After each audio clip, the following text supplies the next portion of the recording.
Yes, good morning students. अपना एक intangible asset में लास्ट पार्ट बाकी रह गया था,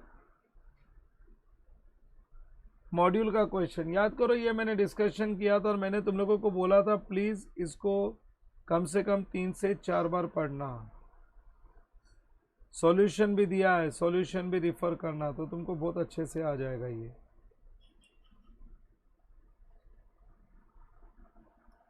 और जब तुम इसका सॉल्यूशन पढ़ते हो ना, तो सॉल्यूशन बहुत अच्छा ड्राफ्टेड है इसमें।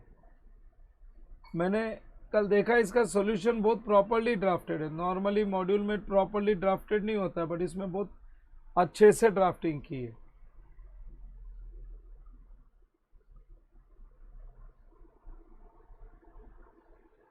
चलो एक बार हम लोग और पढ़ लेते हैं इसको, प्रॉब्लम को।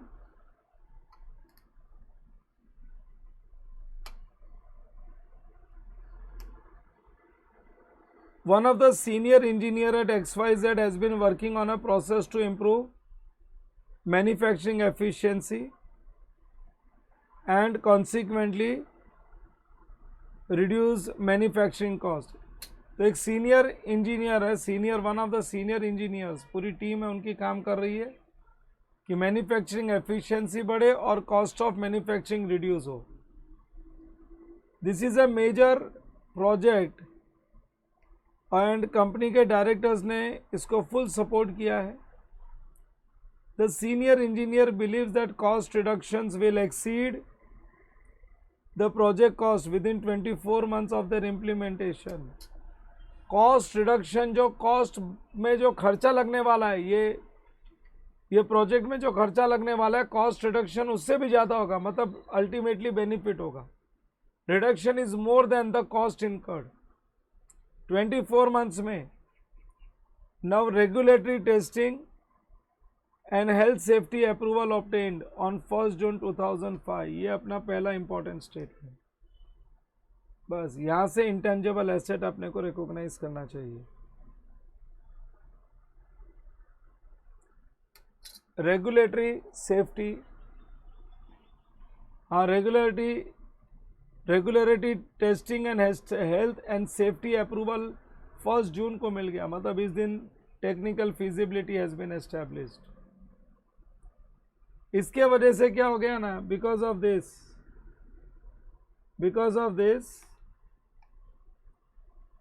This remove the uncertainties,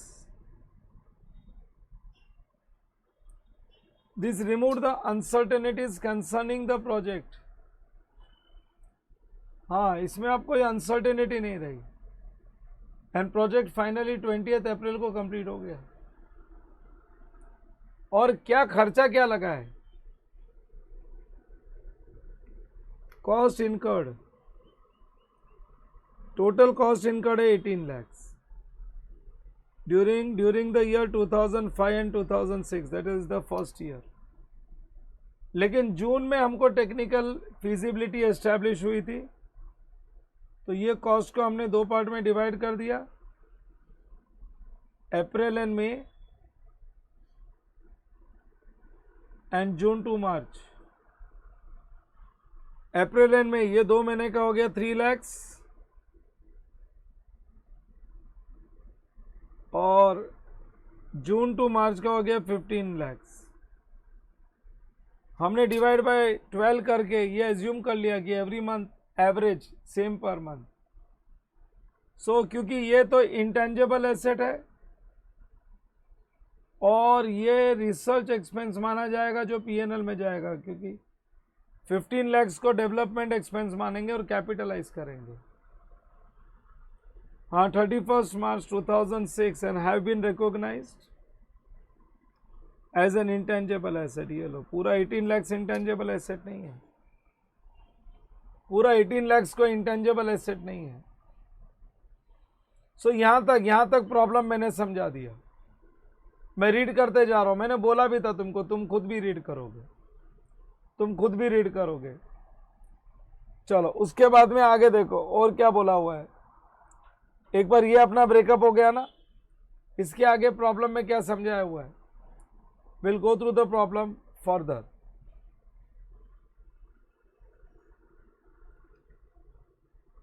An offer of 780 for the new developed technology has been received by potential buyer.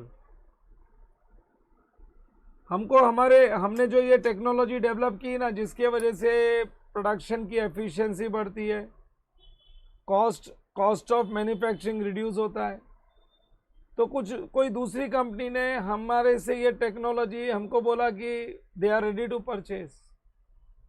बोला आपने जो टेक्नोलॉजी बनाई है, टेक्निकल नो हाउ बनाई है, हमको बेच दो, हम इसका 7,80,000 पे करने को तैयार है। लेकिन कंपनी XYZ ने ये ऑफर रिजेक्ट कर दिया, बोला नहीं हमको नहीं बेचना है। इसका मतलब है इससे इसकी फेयर मार्केट वैल्यू पता चलती है, इसकी फेयर वैल्यू पता चलती है। कोई बायर है और वो 780 में परचेज करने को तैयार है, तो ये मार्केट में लोग ये टेक्नोलॉजी की क्या वैल्यू करते हैं वो अपने को मालूम है। अच्छा, अपना इंटेंजिबल एसेट्स तो 15 लाख का है अभी तक, और इसकी फेयर वैल्यू 780 है, मतलब इम्पेयरमेंट तो नहीं है, देर इज नो इम्पेयरमेंट। अच्छा, उत्कर्ष बिलीव्स, ये उत्कर्ष कौन आ गया मालूम नहीं मेरे को अचानक से।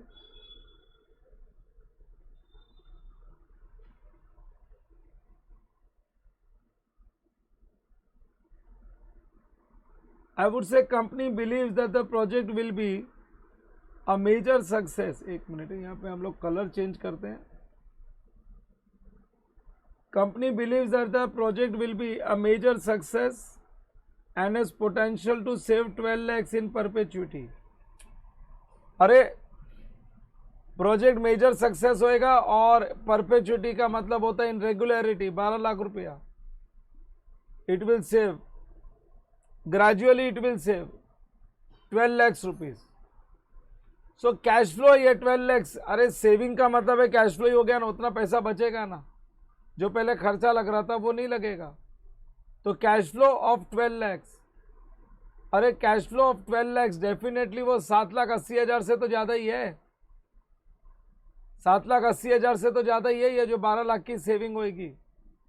वो बोलता है हमको दूसरे कंपनी बायर बोलते हैं 780 में बेच दो, और हमको मालूम है हमारा कॉस्ट सेविंग होएगा 12 lakhs। So that is more than the fair market value. आज मैं अगर सेविंग्स देखूं तो वो savings is nothing but cash inflow only. मेरा जो खर्चा लग रहा था वो नहीं बच्चे लगेगा, सो वो 780 से ज़्यादा है, तो इम्पेयरमेंट तो नहीं है। लेकिन लेकिन ये स्टेटमेंट से अपने को ये पता चलता है कि हम तुमको क्यों बेचे, हम यूज़ करेंगे तो हमारे 12 लाख रुपए की सेविंग होगी, तो हमको बेचने से ज़्यादा बेनिफिट है, बेचने से ज़्यादा बेनिफिट है। बेचेंगे तो सिर्फ 780 मिलेगा और हमको तो 12 लाख की सेविंग है। मतलब इससे एक चीज़ और प्रूव होता है, इम्पेयरमेंट लॉस नहीं है, हमको 12 लाख रुपए मिलने वाला है। आगे, but director of research of XYZ Neha, who is a qualified electronic engineer, is seriously concerned about long-term prospects of the new process। Long term के बारे में अगर सोचेंगे तो she is of the opinion that competitors भी technology develop करेंगे at some time, and that would require to replace the new process within 4 years। ये जो हमने नया प्रोसेस बनाया ना जिससे कॉस्ट रिडक्शन होने वाला है, ये हमको रिप्लेस करना पड़ेगा। मतलब ये 4 साल इसकी लाइफ है, इससे ज़्यादा नहीं है, क्योंकि कंपिटिटर्स भी एक इससे बेटर प्रोसेस बना सकते हैं। And she estimates the present value of future cost saving. जो भी फ्यूचर कॉस्ट सेविंग्स होने वाली है उसकी प्रेजेंट वैल्यू निकाली, आज के डेट में उसकी प्रेजेंट वैल्यू सिर्फ 960 आई। तो देख लो, हमने इंटेंजिबल एसेट 15 लाख का, 15 lakhs का हमने इंटेंजिबल एसेट बुक्स में रिकॉर्ड किया था, और ये बोलती कि 960 ही उसकी अपने हिसाब से फेयर वैल्यू है। Present value itself is the fair value. इसका मतलब है अब यहाँ पे इम्पेयरमेंट का लॉस आ गया, इम्पेयरमेंट लॉस आ गया 15 माइनस 9.6, यहाँ पे 5.4 का इम्पेयरमेंट लॉस आ गया। After that, she thinks that there is no uncertainty about its future. What would be the appropriate accounting treatment of the issue? देख लो, अब मैंने लाइन से धीरे धीरे करके तुमको समझा दिया। मैंने इसलिए बोला था तुम ये प्रॉब्लम को 3 से 4 बार पढ़ना। जब 3 से 4 बार पढ़ते हैं तो प्रॉब्लम अपने को समझ में आता है, स्टोरी समझ में आती है। ऐसे बड़े बड़े केस स्टडीज़ के क्वेश्चंस आएंगे एग्जाम में। इसका आंसर स्ट्रेट फॉरवर्ड है। मैंने इसका आंसर देखा स्टडी मटेरियल में, अपने को कोई ड्राफ्टिंग की भी ज़रूरत नहीं है, बहुत ही अच्छा आंसर दे रखा है। देखो अगर ये केस स्टडी पूरी समझ गई है तो इसका आंसर देखो कितना प्रॉपर उन्होंने आंसर बना के दिया है। सबसे पहला पार्ट उन्होंने यहां तक दिया।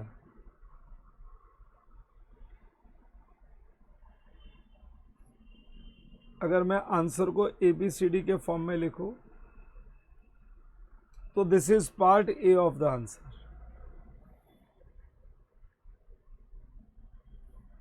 This is part A.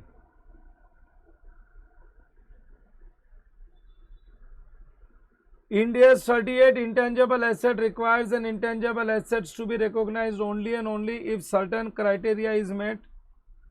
क्या criteria है? Regulatory approval on 1st June was the last criteria to be met. The other criteria met as follows. Other criteria क्या क्या meet किया है? Regulatory approval है, वो तो last है, technical feasibility। इसके अलावा क्या क्या criteria meet हुआ है? Intention to complete the asset is apparent as its major project with full support from board of director का approval है। finance is available as the resources are focused on project, cost can be reliably measured and benefits are expected to exceed the cost। तुमको याद है, तुमको मैं CA inter में 4 points देता था कि when development activities started, how to identify development activities। तुम CA इंटर का अपना नोट्स ओपन करके देखो AS 26 का, तो मैं वहाँ पे बोलता था technical feasibility has been established, resources are available, managements approval is required. And managements approval के बाद में और एक चीज़ था इकोनॉमिक बेनिफिट्स। अगर इकोनॉमिक बेनिफिट्स नहीं मिलेगा तो इसको इंटेंजिबल एसेट नहीं बोल सकते। तुम तुम्हारा बुक ओपन करके देखना। रिसर्च फेज के बाद में डेवलपमेंट फेज के में तुमको 4 कंडीशन देता था, ये वही 4 कंडीशन है, ये वही 4 कंडीशन है। Approval of board of directors is received, resources available का मतलब है बनाने के लिए फाइनेंस इज अवेलेबल, कॉस्ट हम लोग मेजर कर सकते हैं और बेनिफिट्स आर एक्सपेक्टेड। ये वही 4 पॉइंट्स है। These are those 4 points only.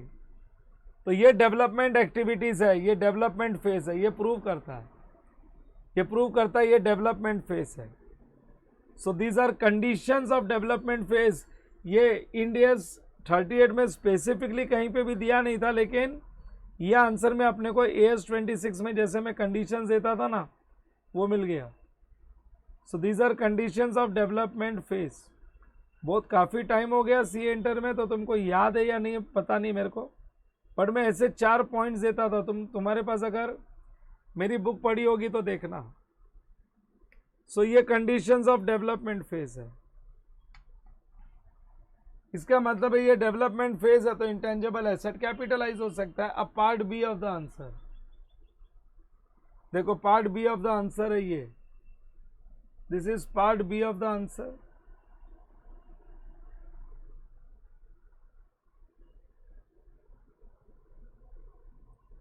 Part B में क्या दिया देख लो। एक बार डेवलपमेंट फेज में आ गए तो अब अपने को वो अमाउंट क्या कंसीडर करना है। अमाउंट ऑफ 15 लाख, देखो 18 लाख इंटू 10/12 जून से लेके मार्च तक should be capitalised in the balance sheet of the current year 2005-06 representing expenditure since 1st June and the expenditure incurred prior to 1st June which is 3 lakhs, 18 lakhs into 2/12 should be recognized as an expense. Retrospective recognition of expense is not allowed। ये तो statement नहीं भी लिखते तो चलता था। And India's 36 impairment of asset requires an intangible asset not yet available for use to be tested for impairment annually। ये B में 3 parts of the solution। Part 1, what is the cost of intangible asset? Part 2, how much of the expenses should be written off to P&L? And part 3, जो intangible asset in process of making है और अभी ready for use नहीं, उसका annual impairment test करना होता है।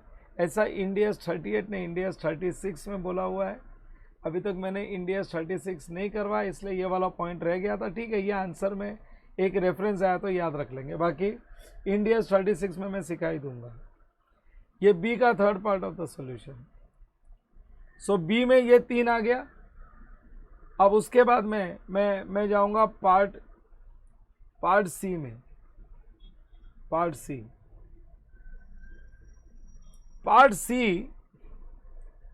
Part सी में अपने को पॉइंट 1, पॉइंट 2, ये पॉइंट 2 का ही पार्ट है।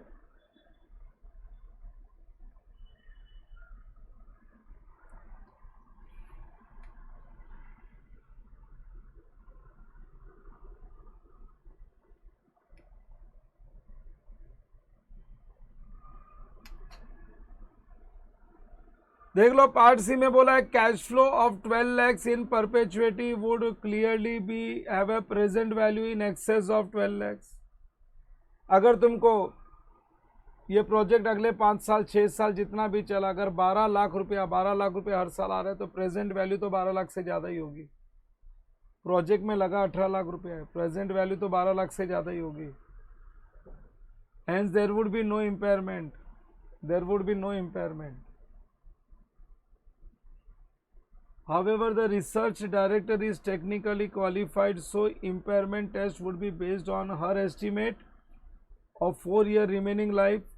So present value of future cost saving is 960. ठीक है ना। सो 960 इसकी प्रेजेंट वैल्यू है। सो 12 लाख रुपए इन परपेचुइटी मिलने वाला है, लेकिन टेक्निकली क्वालिफाइड पर्सन ने जब इसकी प्रेजेंट वैल्यू निकाली तो दैट कम्स टू 960। हाँ, 960 is greater than the offer received 780। So 960 would be used as the recoverable amount. अरे रिकवरेबल अमाउंट जो होती है ना, तुम इम्पेयरमेंट वाले अकाउंटिंग स्टैंडर्ड में देखोगे, जो रिकवरेबल अमाउंट होती है ना, वो हम लोग देखते हैं fair value less cost to sell और discounted cash flow approach. Present value of cash inflow, present value of जो फ्यूचर में कैश इनफ्लोज आने वाला है ना, जैसे ये 12 लाख रुपया बोला है ना, 12 लाख 4 साल तक आएगा, इसकी प्रेजेंट वैल्यू निकाली 960 आ गया।